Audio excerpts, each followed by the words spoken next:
In order to make you familiar with the qualitative research, but also, as I said, to outline some differences with quantitative research, first we will have to go back to the roots in philosophy. And I will explain some basic principles, which some of you might know already. And I will talk a little bit about ontology, epistemology, methodology, and some methods and techniques which are used. So these are the four main features of a research design. They're distinct, but they're also very closely related. First, we will talk about ontology. Maybe you all learned about this in philosophy in high school, maybe at the university, but we will just repeat something that you already know. Ontology is actually how you view the world, and it's about the assumptions that you make, how the reality functions actually, and what is the nature of the world, how you build those assumptions. On the next slide, I will show you different schools, different directions in ontology, and how they are related with research. On the other hand, we have the epistemology, that is the assumptions that you make, how to research the world, how to investigate what is going on, what is the reality. And then we have the methodology, of course, which is the way you group your research techniques to make the picture out of it. And the end, we have the methods and techniques that you actually do, that you actually conduct in order to collect the data and to carry it out what you investigate.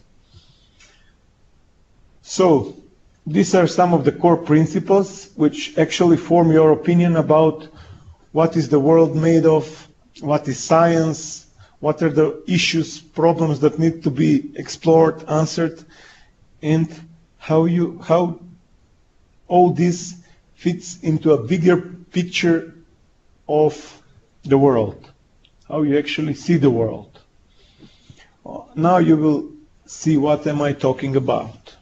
If you have any question so far, please feel free to interrupt me.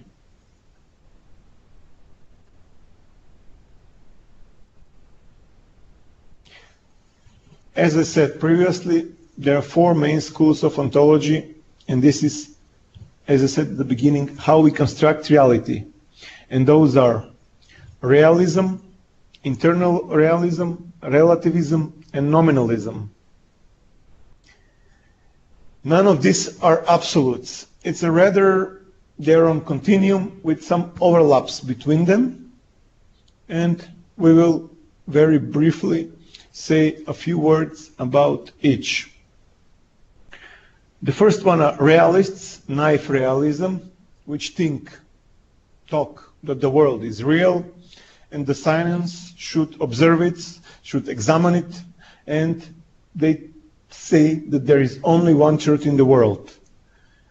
And regarding the facts, facts exist, we just need to see them. They can be revealed with experiments. This fits to the concept mostly of natural sciences, like in physics, in other, where with experiments you can actually find the truth. And as I said at the beginning, according to this school, there is one single truth.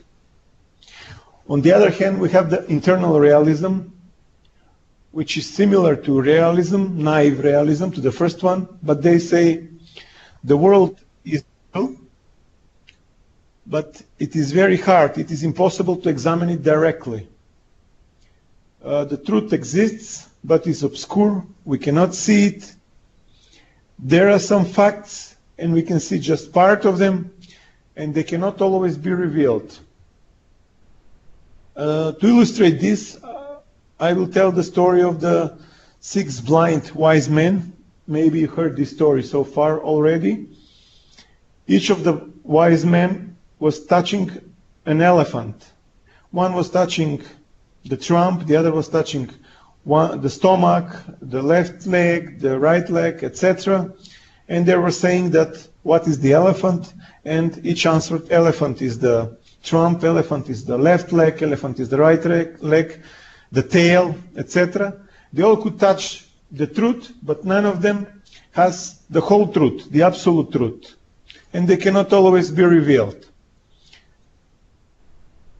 The next one, the third one, is relativism, and they say that the laws are created by the people, the order is created by the people to fit their view of the reality, to serve to the society. There is not a single truth, there are many truths, and each one is real. Depends who is saying this. And actually, the facts depend on the viewpoint of the observer, which can be illustrated through the sentence that beauty is in the eye of the beer holder, for example. And the last but not least is nominalism, and they say that reality is created by people, there is no external truth, there is no truth at all, actually. And I must say that these are mentally health people, some of them are even physicists. They say that facts are all created by humans, facts are all human creations. So far we have seen these 4 schools. I hope you understand them. If not, you can also read about them online. Realism, internal realism, relativism, and nominalism. And related with them, we have the epistemology, which is the way that you choose how you can investigate the world around you. Basically, there are 2 main schools in epistemology, which are positivism and social constructionism. Is anyone aware of this term? Have you heard of these 2 terms before? Maybe you're more familiar with these 2 terms. No? Positivism, constructionism. Anyone knows what they mean?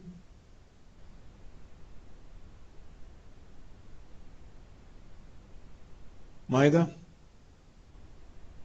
Maybe?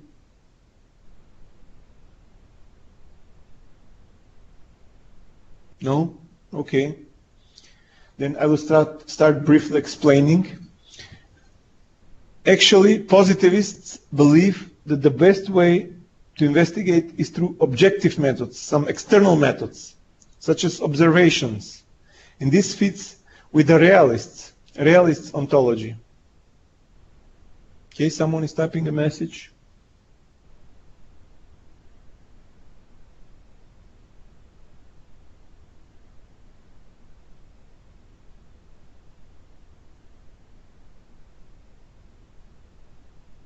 Okay, positivists, as I said, think that there is a single truth and that we can discover it through objective methods. On the other hand, we have the social constructionists.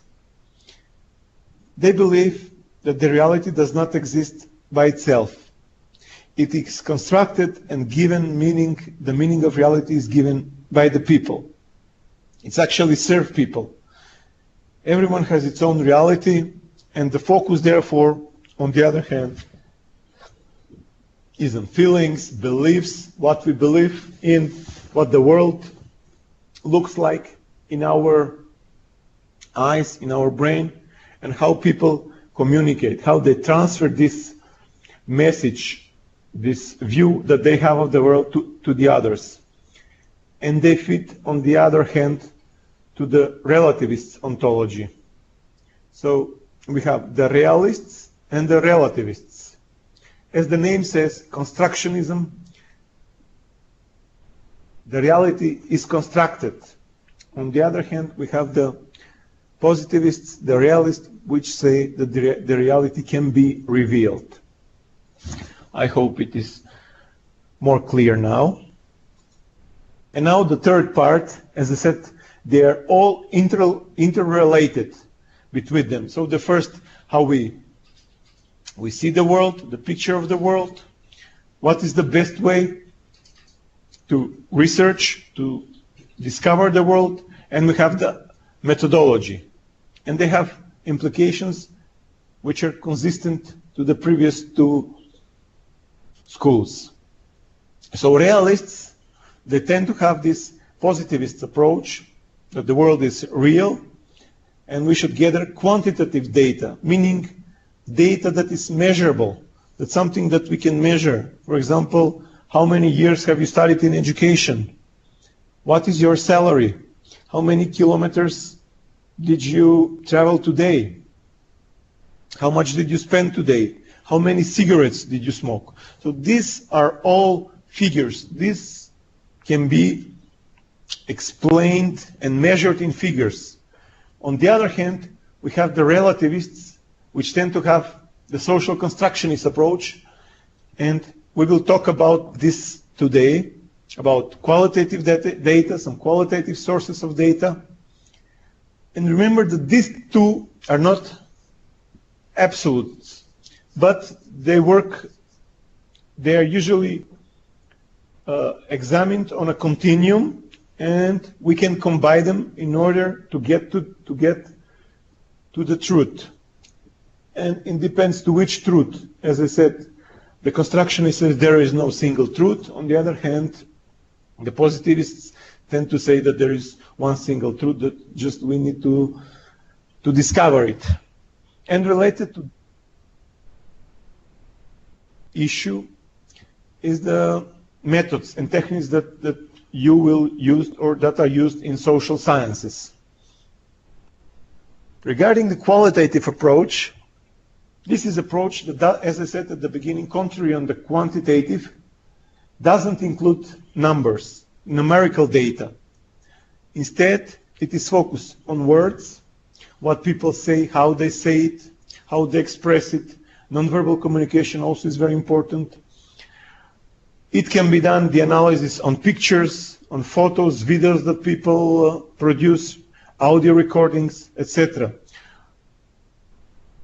Maybe you've heard about the research of Margaret Mead, and this is how it all started. It was mostly in ethnography when she went to some different distant villages to discover about the civilizations that lived there. And what she found out was that in some villages, when a very close member of the family dies, people cut one finger from their hand. Can you imagine? But from their perspective, they say that the first time it hurts a lot, but then with each cut finger, it represents a special meaning for them. So by the end of their life, they have no fingers. So you can imagine how hard for them is to live like that.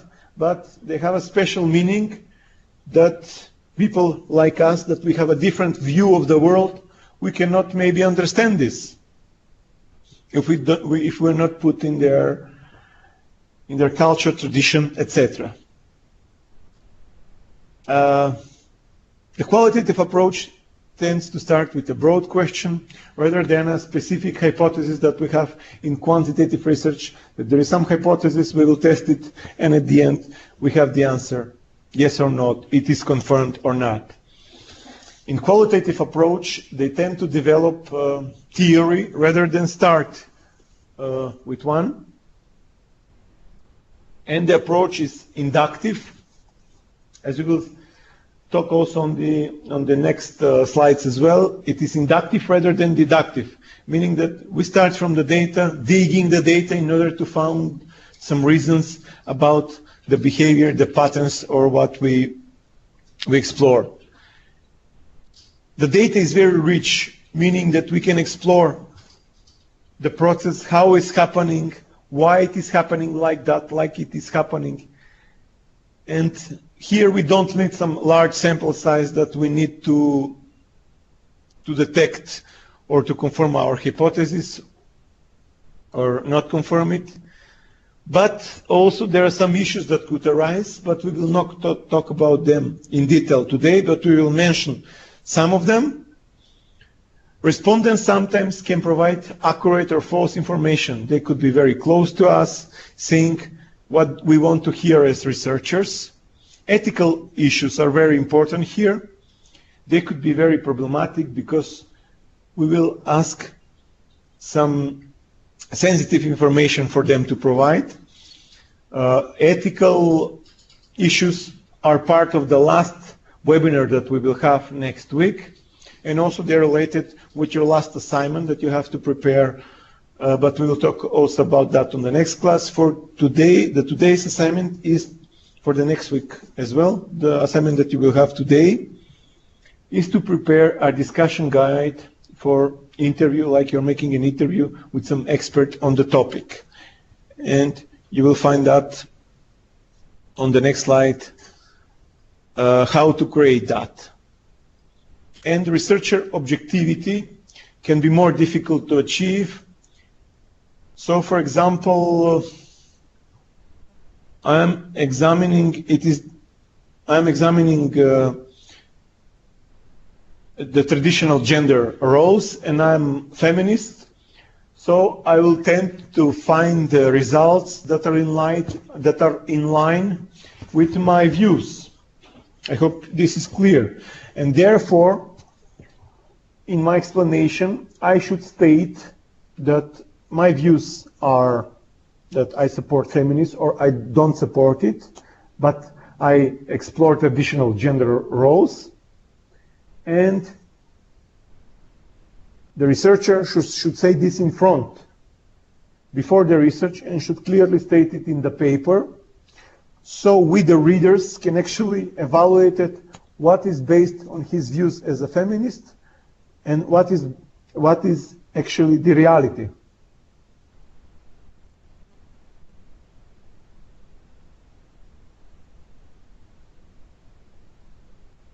Some sources of qualitative data.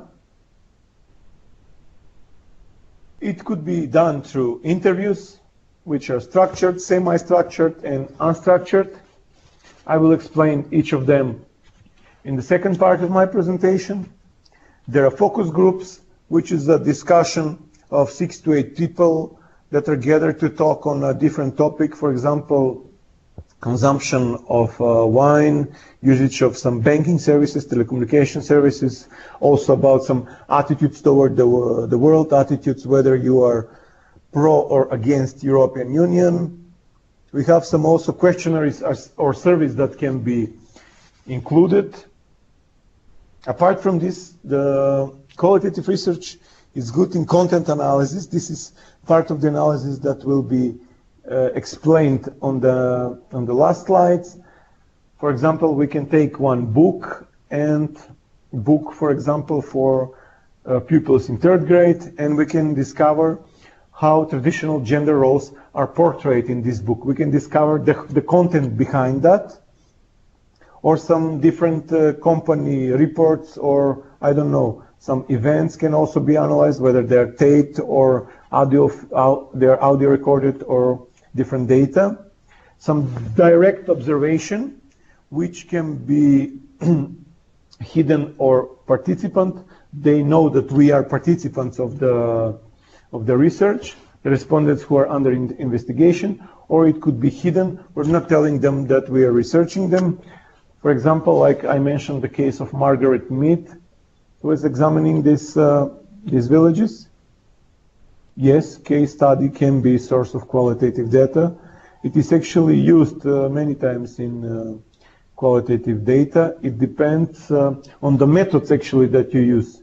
You can use it in combination with quantitative data, or you can use it alone just to give overview of the reality that you think is going on in some company, or it depends if it could be a campaign, or it could be a book, as I said, or a web page. And at the end, we have the ethnography approach, where the respondents actually go and live with the participants and record the conversation, and they are focused on the words exactly as they say it, and the implicit meaning the words have for the respondents. Not only the meanings, but also the patterns of behavior and artifacts that they are using in their daily life.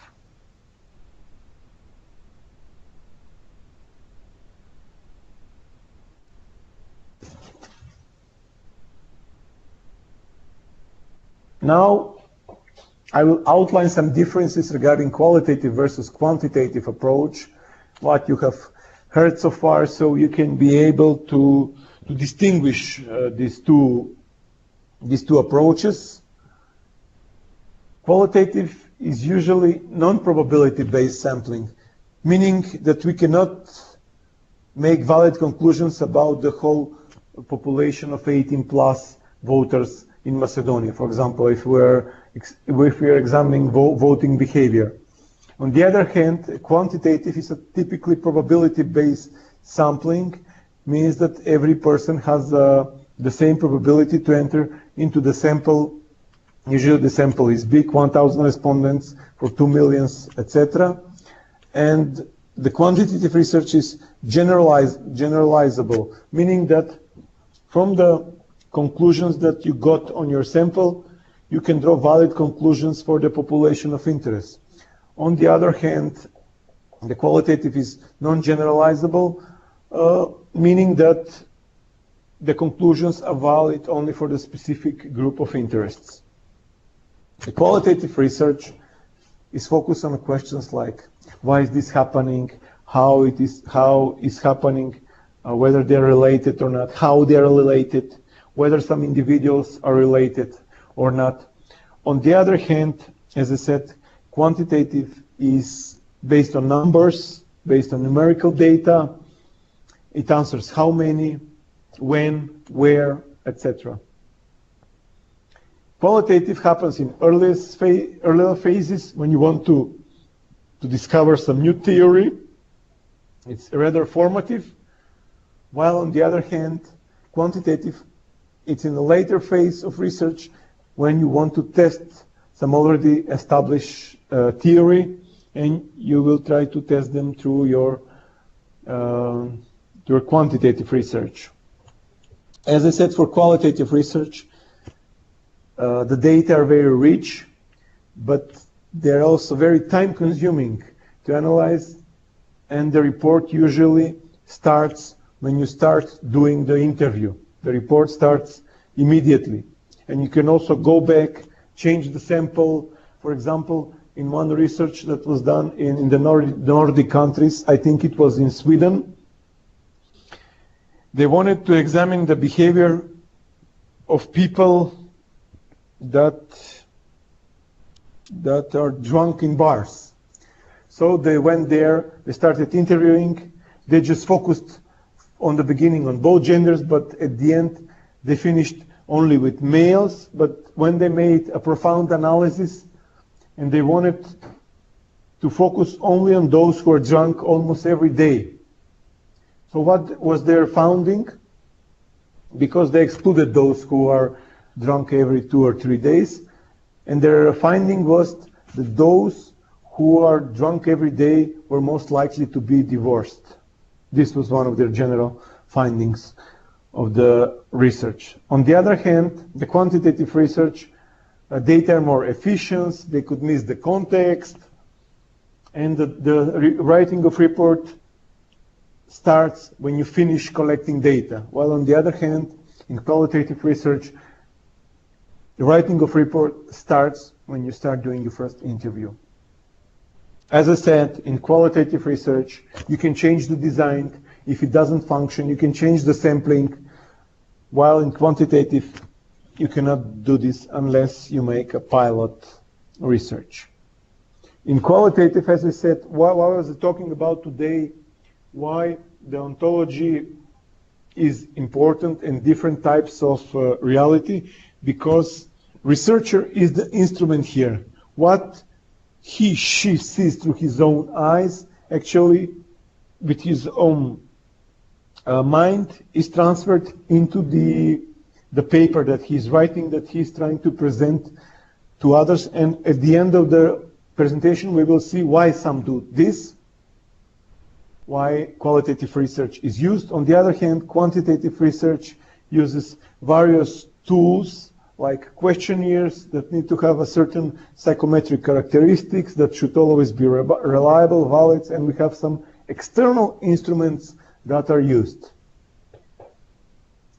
I hope this distinction is clear regarding qualitative and quantitative approach that are used in social sciences.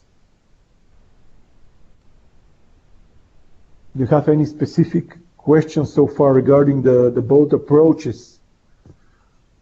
Maybe you already can draft some guide based on your experience that you want to capture some details why people are buying bitcoins. For example, there was one case study that was presented in e-PROFMAN. Okay, no questions, so we can continue.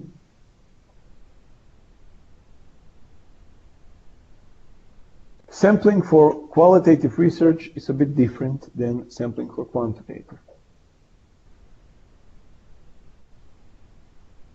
This is related to the goal, to the aim of the research. Our aim here is to understand from within the subjective reality of the participants which are included in the study. So, and this cannot be achieved via some superficial knowledge about some big sample that we will explore on individuals. Rather, we're talking with people here which can share the experience. They have profound experience. They share their meaning of the world, their view of the world, their beliefs. So everything that we get from them transfers their reality as they see it. And there are many different types of qualitative research. And as I said, size is not important here, meaning you're not starting with some predefined sample size. I will investigate 100 respondents, conduct a survey on 500. No, you can start with 10, 20, should be enough. You can go back, you can say, no, 15 is enough. There is one rule here, which is called the saturation rule. And the rule is that you continue to sample until the information starts to repeat, meaning that you're not getting any new information. The information is already saturated, and you're not gaining new insights, and then this is the limit, this is the point where you decide to finish.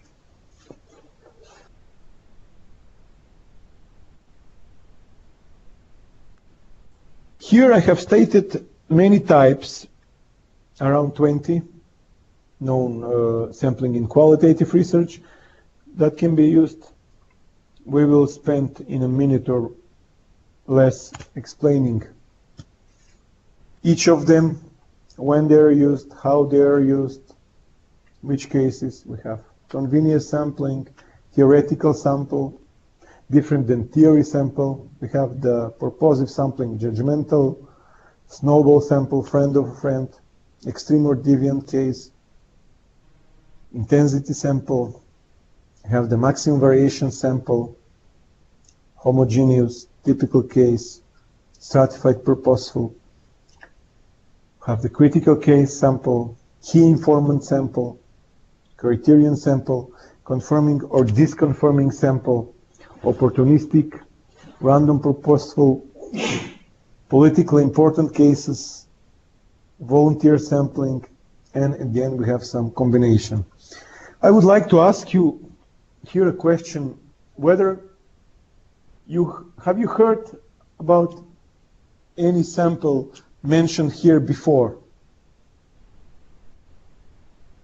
Has anyone heard in his life during his studies, maybe online? Snowball. Oh, it's snow. Yeah. In Macedonia we had snow 2 days ago, but now it's melted. So Maida, please explain us, share with us what snowball sample means. Maybe you already have snow in Sarajevo.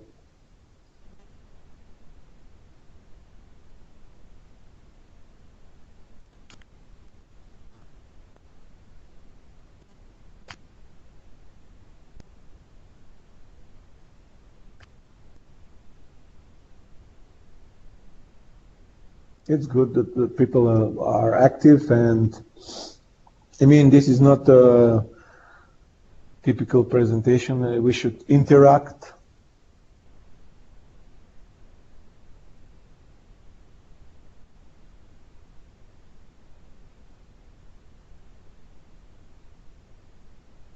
Okay, how do you find them?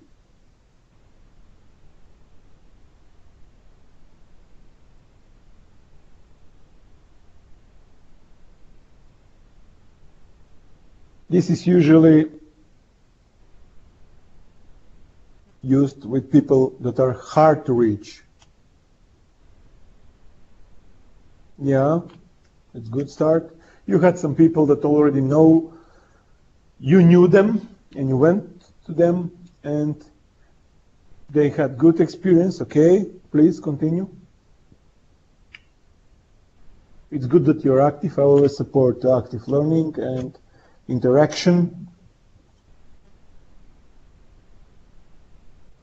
After their good experience, you did what?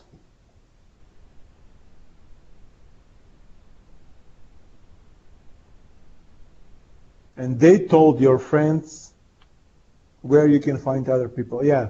So the ball starts rolling in. It gets bigger and bigger. And they believe in you. The ball gets bigger and bigger. So you find more and more people. Yeah, this is correct. Thank you very much, Maida. Anyone else?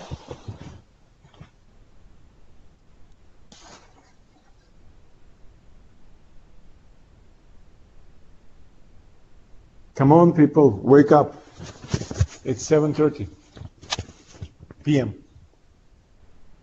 Okay, I will continue in interest of time. First one is convenience sample.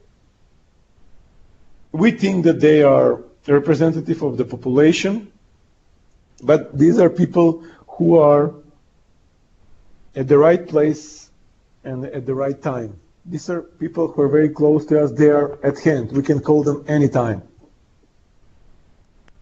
They're very convenient at the researcher, but what is wrong with this approach is that it is biased. Those who are here, if you're a doctor, you just call those patients that you have. This saves time, money, and effort.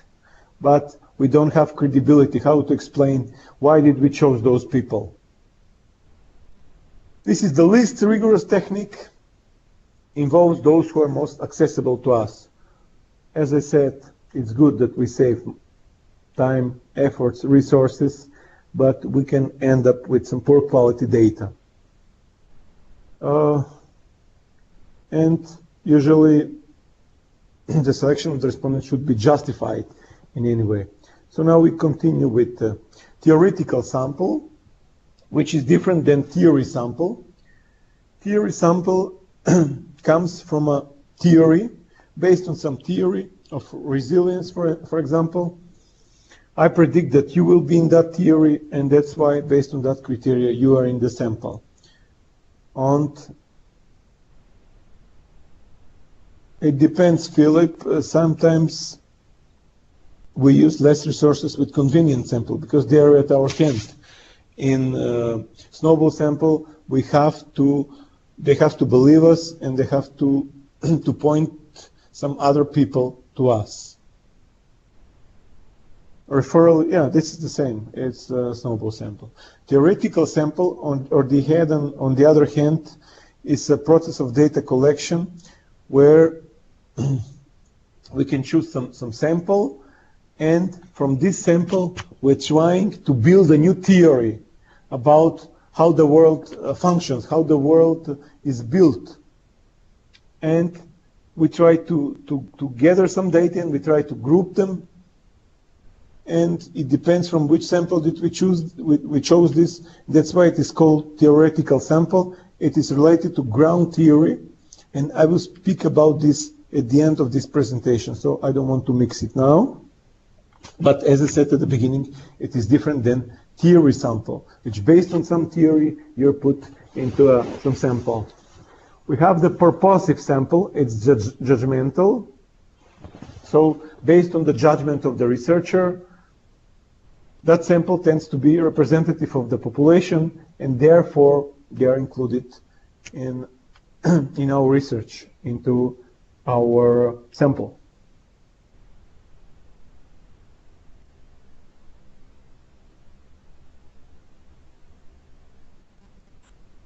We came to the snowball sample, friend of a friend. As Maida talked, Philip mentioned referrals. We initially found some people who are potential respondents, asked them to participate in our interview. They agree, they participate, and they know person with the same characteristics that we're looking, so they referred us to them. For example, want to interview some vegetarians, they know some other vegetarians, people with who support some political party, or this is usually done with people who are drug addicts, so they point us to another person, and etc. So the ball is rolling. So I hope we will have snow next week.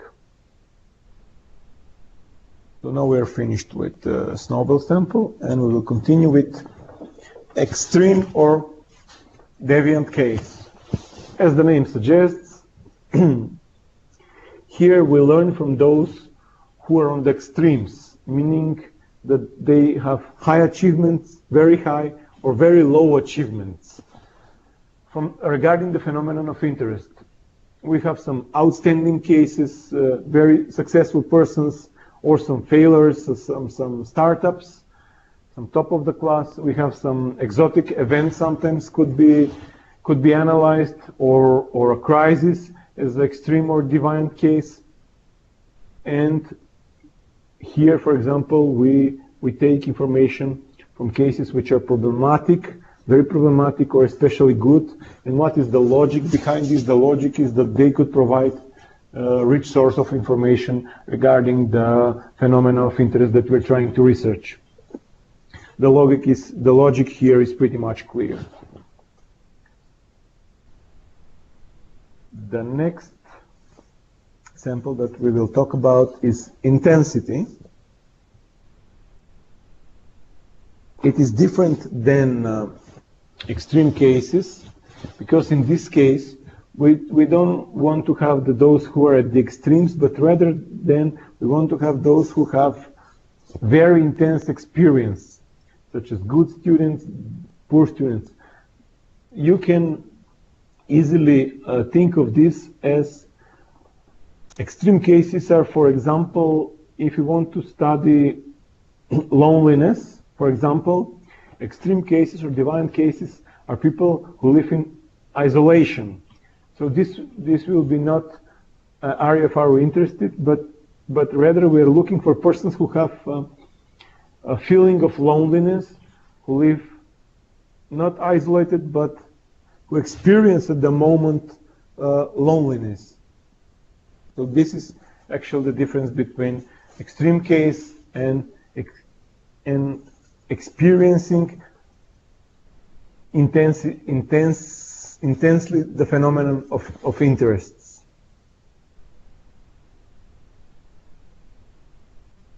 Maximum variation. Maximum variation is something that is used a lot, and we're picking actually a wide spectrum of variation of dimensions of interests. We can do this on documents, on other. We want to find different patterns across different dimensions. For example, we have various circumstances that could vary from the lowest to the highest, and we want to see whether there is some pattern in all of them. For example, we can get different cases that on one dimensions are very different. For example, if we explore some village or some city, we will take the largest city, the median city, and the smallest city. We will take different, whether it is from urban area, from rural area, etc. I mean, some settlement that we want to discover.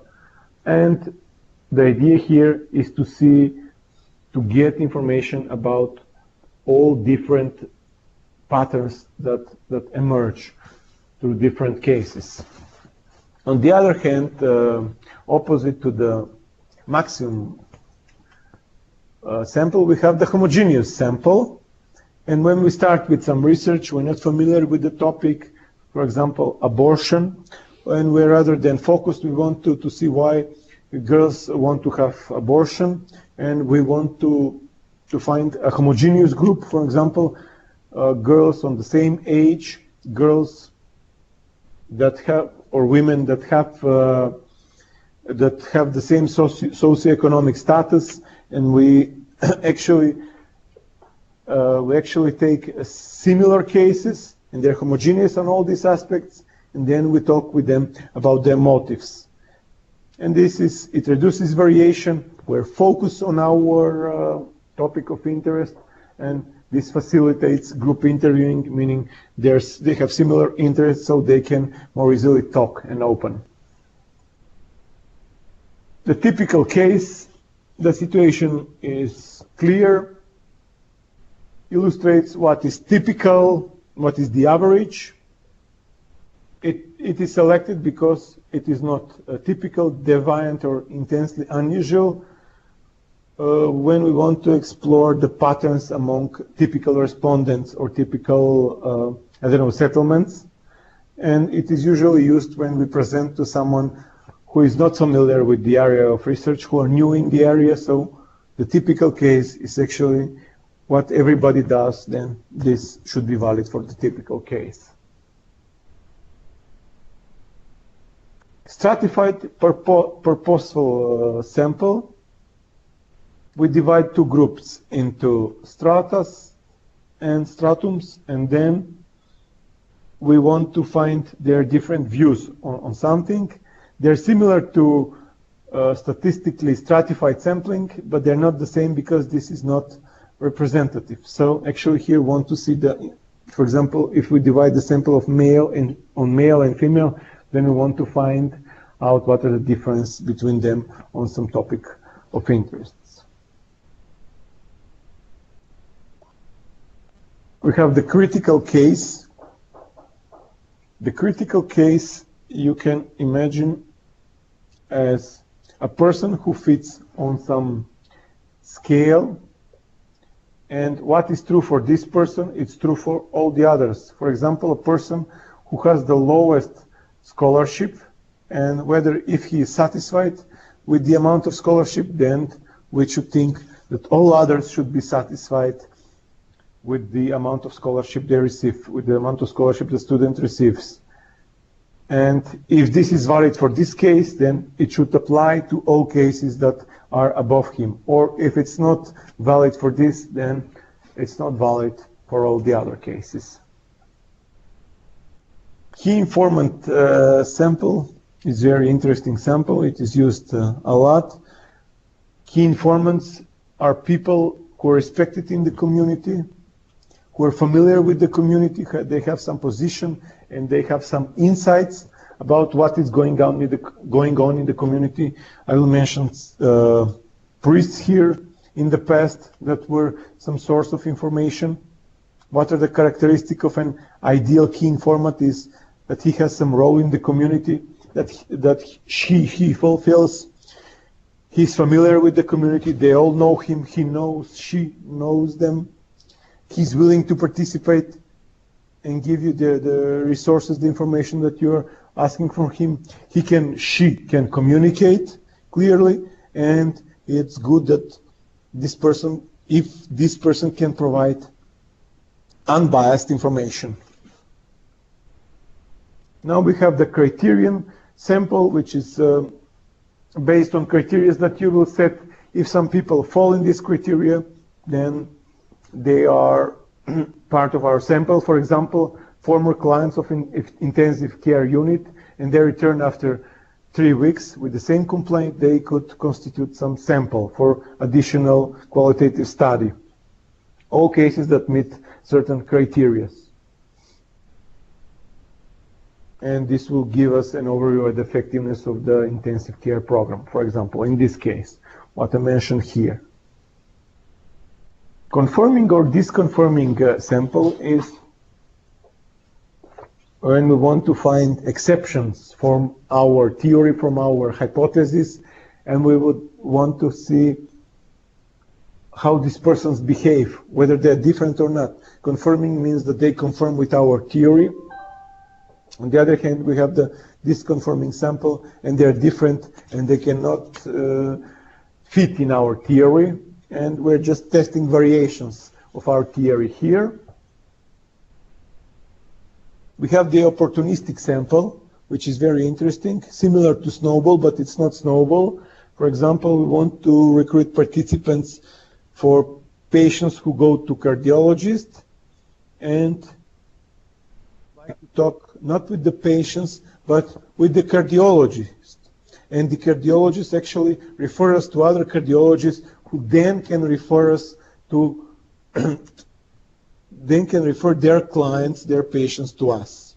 That's why we call it opportunistics, because we use the opportunity to get to our respondents of interests. We have the random purposeful research. This is when we want to add credibility to our research. We have a lot of participants, but we don't know how to select. And in order to be more, the selection to be more justifiable, to show that we use some scientific means, then we make a random selection. We made simple random selection of those respondents whom we have at our disposal. And this reduces judgment. It's not for generalization or representatives. It's a small sample size, but just adds credibility to our research, to our sample. We have the politically important cases when we want to include or to avoid, on the other hand, some politically sensitive cases. Politically meaning for some issue, some person could be important, and if you want to get attention in our study, we should ask this person definitively. But also, if you don't want to attract attention on our study, then we're not talking to this person. The volunteer sampling actually is similar to convenient sample, but it is different because these persons voluntarily want to participate in our research. We can put some ad on the website or in a newspaper. We can advertise and we request people to volunteer to participate in the study. This is useful when they are dispersed throughout the country or it's difficult to contact them directly, but they are typically biased. For example, volunteer sample of people living with AIDS, with HIV could systematically be biased because it excludes people who deny or they ignore their current status. And at the end, we have the combination, which is mixed purposeful. The triangulation is a method when we want to see whether the same pattern, whether we get to the same pattern via different methods, where qualitative, quantitative, or with different samples. Now I will speak a little about qualitative versus quantitative interviewing. Quantitative involves rigid set of questions, while on the other hand, with qualitative, they are rather open set of questions with no fixed response. For qualitative research, questions are framed by the interest information of the participants. They speak with their voice, with their words. Fresh insights could be gathered, but they're more difficult to analyze.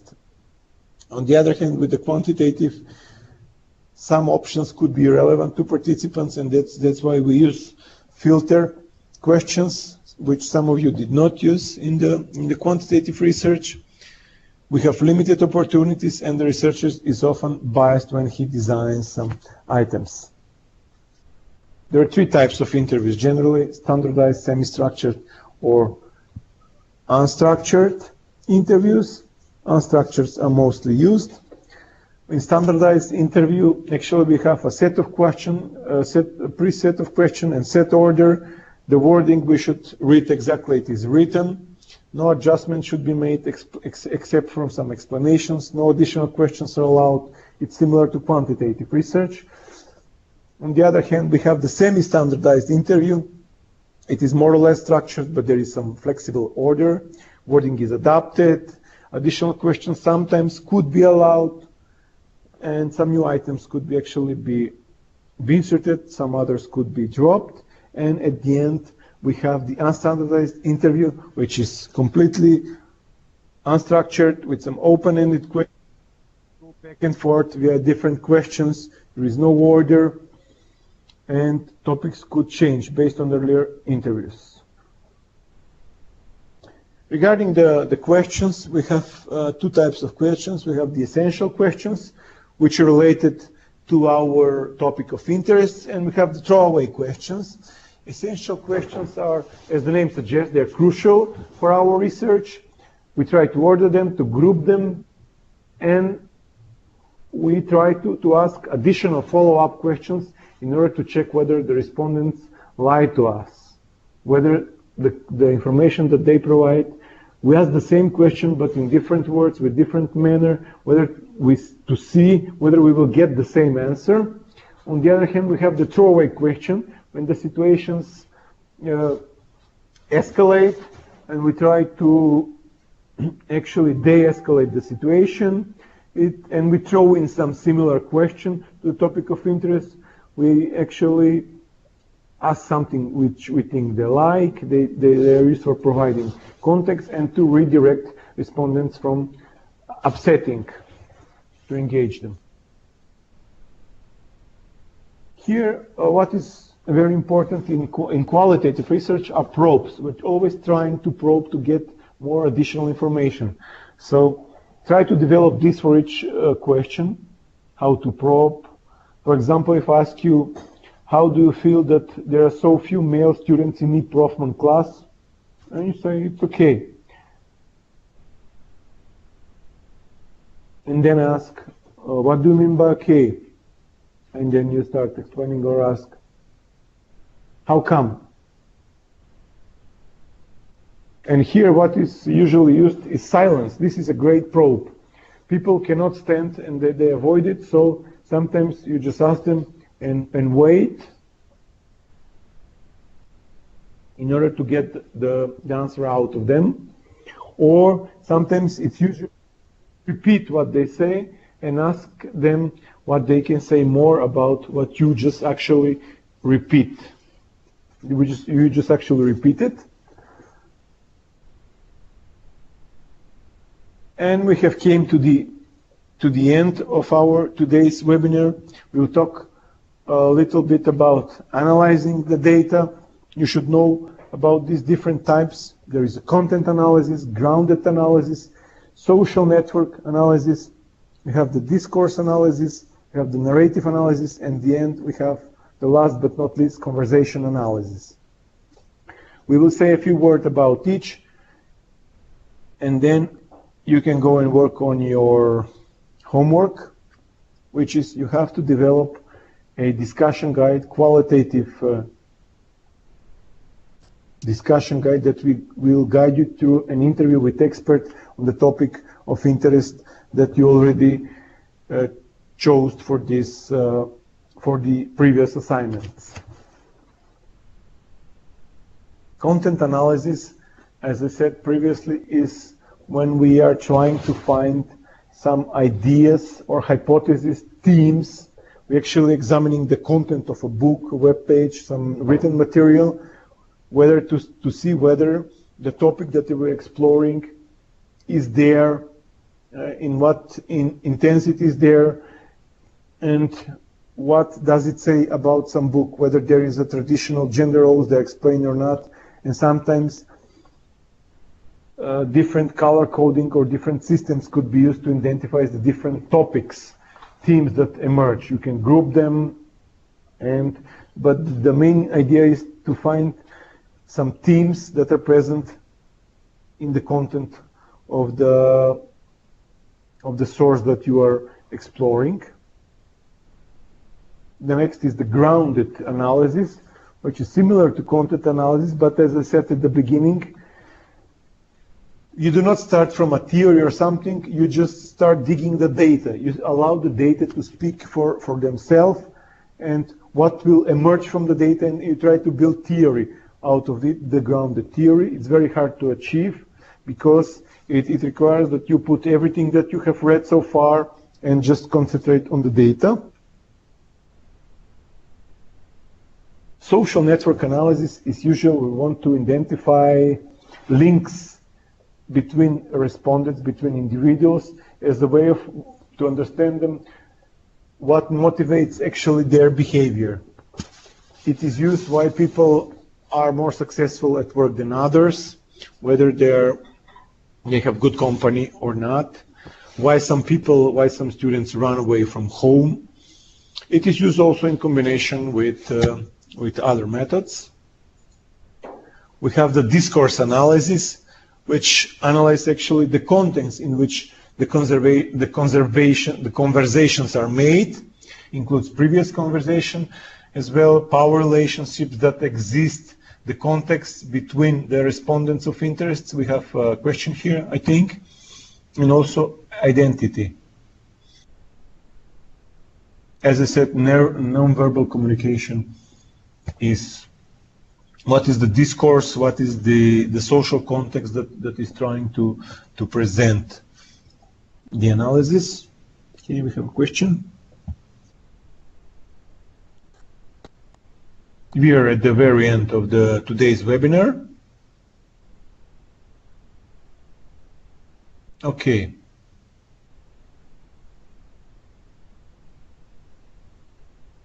It doesn't have to be necessarily focus group, but it could be interview with one expert.